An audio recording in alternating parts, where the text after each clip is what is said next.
Thank you so much. My last piece, this is a poem extract.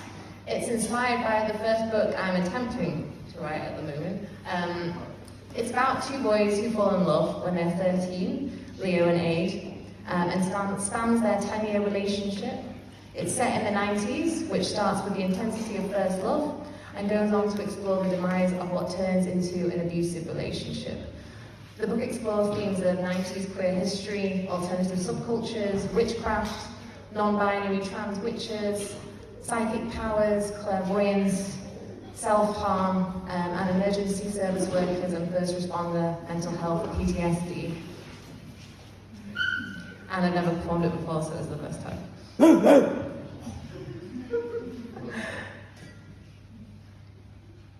I wish I kissed you more.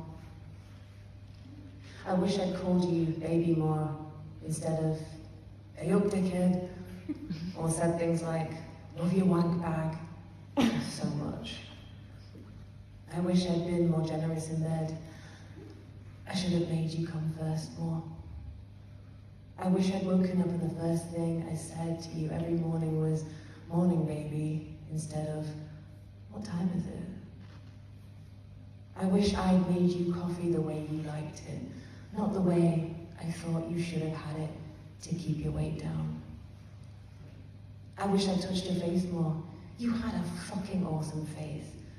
And now he's touching it like he knows it. Those cute little creases you used to get when you smiled at the side of your mouth that you hated because you thought they'd give you wrinkles and you'd grow stubble just to hide them. I love those too. I wish I hadn't slept around with those other guys. It wasn't even because you weren't enough, or because they were fitter than you, or because they fucked better than you. It was because I wanted the attention. I wanted to feel wanted again. Because I wanted to hurt you, because you didn't need me anymore. And it was the only way I could think of making you break. Pushing you off that fucking pedestal that everyone put you on. I went too far. I'm sorry that I made you feel worthless. That I pushed you into getting drunk and fucked up thinking you were expendable. You weren't expendable to me. I just wanted you to think that you were. When you found out in that moment, I knew I had broken you. For a split second, I watched you fall, and it gave me pleasure. Then it broke my fucking heart. I wish I'd met you later in my life, when I wasn't such a fucking prick. Back then, when we first got together, people used to think that I was a rough as fuck townie chap and you were a shy as fuck metal goth witch. Nobody would have ever put us two guys together, as people always kept reminding me. We were first boyfriends, we were first loves, we were first fucks, we were first everythings. We met when we were 13, after my twin sister died. I never assumed you were gay too. You were a goth, you wore eyeliner, and you had that androgynous thing down perfect. A really fucking beautiful mix, actually. I don't mean you being half Japanese. I mean rough and blokey, yet feminine drudge all at once. People didn't get our friendship. They assumed you were a gay boy, because that's what everyone assumes about goth boys. You said you were a witch. I didn't know what the fuck that meant, but it sounded kinky as fuck. I'd sit around watching you with your tarot cards and playing heavy metal on your guitar. We were 15 the first time we kissed. It all started with that kind of look, you know that kind of look. The way lingering looks can turn into amazing things, where your heart's about to beat out your fucking chest, and you think your veins may explode, and you also think you want to throw up because your stomach flips, and you want to shoot yourself at the same time as being totally hard. That kind of look. You moved your head to kiss me, and I jumped up and said, "You fucking gay bastard!" I fucking knew it. I fucking hoped it. We went wild with laughter for as long as we could, calling each other fucking gay bods, big gay owls, fucking queer ass folks, gay lords, or any other ridiculous queer name we'd heard back then.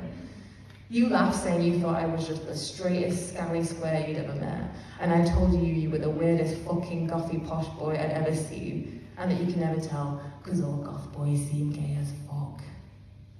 We laughed for as long as we could because we knew when we stopped, something else was about to happen. And we knew we'd started something, and we were fucking nervous. This was whole new territory. We were queer fucking babies.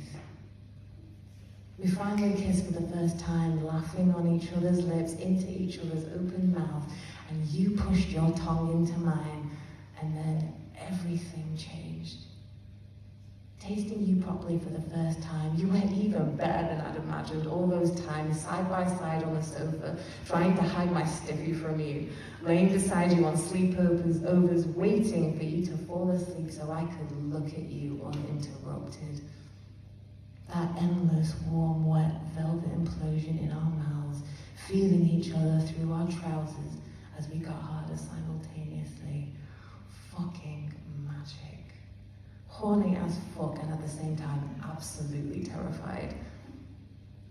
We had all our first together, drinking, clubbing, gigs, mosh pits, jobs, going to our first house parties together. We'd be straight upstairs in a bedroom, pulling each other's clothes off, you leaving your dog collar spike chokers on, always poking me in the fucking eyes and face, as I would roll around on top of you, half inside you, with people bursting in on us, and me yelling, "This man is fucking taking me!" And then laughing on each other's lips as I fuck you hard in someone else's bed. I couldn't get enough of you. I just love smelling you on me all fucking night. Going to our first raves together in the middle of nowhere, taking our first MD, selling our first NOS, me holding your wild metal hair back when you puked down a ravine in the dark, getting it in your jewelry. You wear far too much jewelry for fuck's sake for someone getting fucked in a forest. Water-filled tents on wind farms, witchy rituals in black lakes, covered in mud and shit and dirt and blow, and each other's sweat and people's smoke, and it was glorious, disgusting teen freedom.